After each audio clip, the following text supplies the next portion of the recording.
السلام علیکم۔ آج میری یہ ویڈیو ان لوگوں کے نام ہے جو تکلیف میں ہیں، درد میں ہیں، تو یہ ویڈیو ان لوگوں کے لیے موٹیویشن ہے اور امید میں کرتی ہوں کہ آپ لوگ یہ ویڈیو دیکھنے کے بعد کافی ریلیکس فیل کریں گے۔ درد اور تکلیف زندگی کا حصہ ہے۔ جس طرح خوشیاں ساری زندگی نہیں رہتی، اسی طریقے سے درد اور تکلیف ساری زندگی نہیں رہتا۔ اور مطلب صبر کرنے کا کہتے ہیں کہ صبر کر لو، لیکن حقیقت یہ ہے کہ صبر کرنا بھی آسان نہیں ہوتا، بہت مشکل ہے صبر کرنا۔ اور بولنے والے بولتے ہیں، جس پہ گزرتی ہے حقیقت میں وہی جانتا ہے۔ تو میں یہ ویڈیو ان لوگوں کے لیے لائی ہوں جو بہت درد میں اور بہت تکلیف میں ہیں۔ تو تکلیف زندگی کا حصہ ہے، درد زندگی کا حصہ ہے، اس سے ہم نجات تو نہیں حاصل کر سکتے، لیکن ہم کچھ ضرور ایسا کر سکتے ہیں کہ جس سے ہمیں موٹیویشن ملے۔ امید کرتی ہوں کہ آپ کو یہ دیکھنے کے بعد موٹیویشن ملے گا۔ آپ لوگوں کو کیسا لگے گا اس کے بارے میں آپ لوگ اپنی رائے ضرور بتائیے گا۔ میرا خیال ہے جب کسی شخص کو کوئی تکلیف اور کوئی درد ہوتا ہے نا، بیسکلی ہر چیز اللہ کی طرف سے ہوتی ہے، ریزن چاہے کوئی بھی ہو، لیکن درد حقیقت میں دینے والا اللہ ہے۔ جس طرح خوشیاں اللہ عطا کرتے ہیں، اسی طریقے سے درد اور تکلیف بھی اللہ کی طرف سے ہوتا ہے۔ اور قرآن پاک میں تو اللہ پاک نے واضح یہ بیان فرمایا ہے کہ تکلیف اور راحت سب میری طرف سے ہے۔ اگر میں کسی کو درد دینا چاہوں تو کوئی اس کو خوشی نہیں دے سکتا، اور میں کسی کو خوشی دینا چاہوں تو کوئی اس سے چھین نہیں سکتا۔ تو اللہ پاک اپنے بندوں سے اتنی زیادہ محبت کرتے ہیں، اگر ہم اللہ کی محبت کو سمجھنا چاہیں اور دیکھنا چاہیں تو وہ ہم دیکھ ہی نہیں سکتے۔ حقیقت تو یہی ہے، اور یہ بات ہم سب سمجھتے ہیں بحیثیت مسلمان، چاہے لاکھ ہم اللہ تعالیٰ کی طرف سے غافل ہوں، لیکن ہمارے دل اس بات پر مطمئن ہے کہ اللہ پاک ہم سے بے انتہا محبت کرتا ہے، بے انتہا ہمیں چاہتا ہے، اور اس کی مثال ہمارے سامنے ہوتی ہے دن رات، صبح شام۔ اللہ پاک ہم لوگ اتنی نافرمانیاں کرتے ہیں، اس کے باوجود ہر ٹائم ہمیں رزق عطا کرتا ہے، پہننے کے لیے کپڑے، سر پہ چھت، پیر کے نیچے زمین۔ اللہ پاک ہم سے بے انتہا محبت کرتا ہے۔ لیکن اگر اللہ پاک اتنی ہم سے محبت کرتا ہے تو پھر یہ تکلیف اور یہ درد اللہ پاک نے کیوں ہمارے نصیب میں لکھا ہے؟ یہ سوال میرے ذہن میں بھی آتا ہے، اور یقیناً آپ لوگوں کے ذہن میں بھی آتا ہوگا۔ تو مجھے یہ بات سمجھ آئی کہ اللہ پاک جب کسی کو چاہتا ہے کہ وہ اس کی طرف متوجہ ہو جائے اور کسی کو اپنی یاد دلانا چاہتا ہے تو وہ اس کو الیکٹرک شاک دیتا ہے تاکہ وہ اس کی طرف متوجہ ہو۔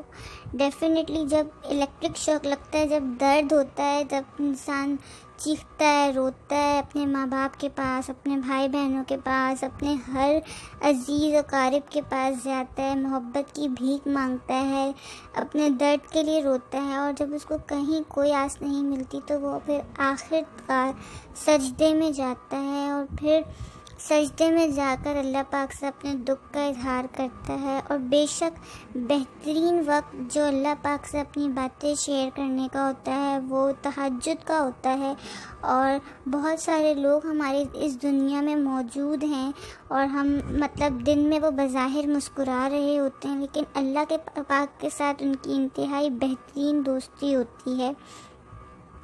تو اللہ پاک سے وہ اپنی ساری باتیں شیئر کرتے ہیں، اور اسی لیے دن میں ان کے چہرے پہ مسکراہٹ ہوتی ہے۔ تو جب اللہ پاک انسان کو الیکٹرک شاک دیتا ہے اور اپنی طرف جب متوجہ کرتا ہے، جب انسان کو کچھ نہیں ملتا تو وہ آخر اللہ کی طرف متوجہ ہوتا ہے، اللہ پاک کی طرف جو ہے جھکتا ہے، تو پھر اللہ پاک اس کو اس درد کی بھٹی سے نکالتا ہے۔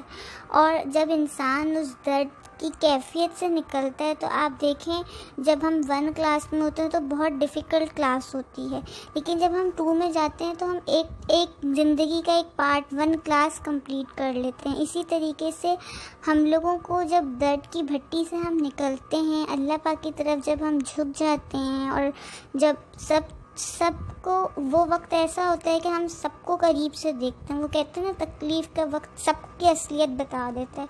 تو وہ تکلیف کا وقت جب آتا ہے اس دنیا میں اور ہم جب اس تکلیف کے وقت کے اندر اپنے سارے کو قریب سے دیکھ لیتے ہیں, پھر جب ہم اللہ پاک کی چوکھٹ پہ جھکتے ہیں اور اللہ پاک کی طرف متوجہ ہوتے ہیں, یہ وہ وقت ہوتا ہے جب ہم اللہ پاک کو پہچانتے ہیں, اللہ پاک کو سمجھتے ہیں. اللہ پاک پھر ہمیں جب اس بھٹی سے نکالتا ہے تو ہمیں اس بات کا ہمیں احساس پیدا ہوتا ہے کہ ہمیں اللہ پاک نے ہی نکالا ہے, اور اللہ کی محبت سمجھ آنے لگتی ہے. اور پھر ہماری پرسنالٹی اتنی گروم ہو جاتی ہے کہ ہم پہ ایک طاقت بن جاتے ہیں, اور طاقت بننے کے ساتھ ہمارے اندر ہماری پرسنالٹی اتنی موٹیویٹ اور اتنی گروم ہو جاتی ہے. اسپریچول گرومنگ ہوتی ہے, یہ کچھ ہم لوگ کرتے ہیں نا, باڈی کی گرومنگ ہوتی ہے, پرسنالٹی کی گرومنگ ہوتی ہے.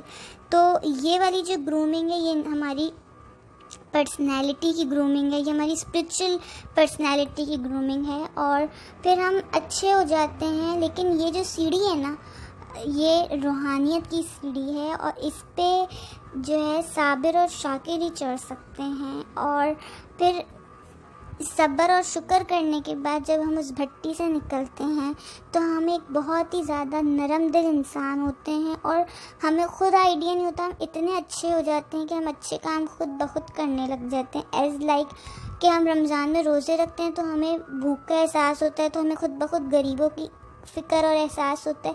Same as like that.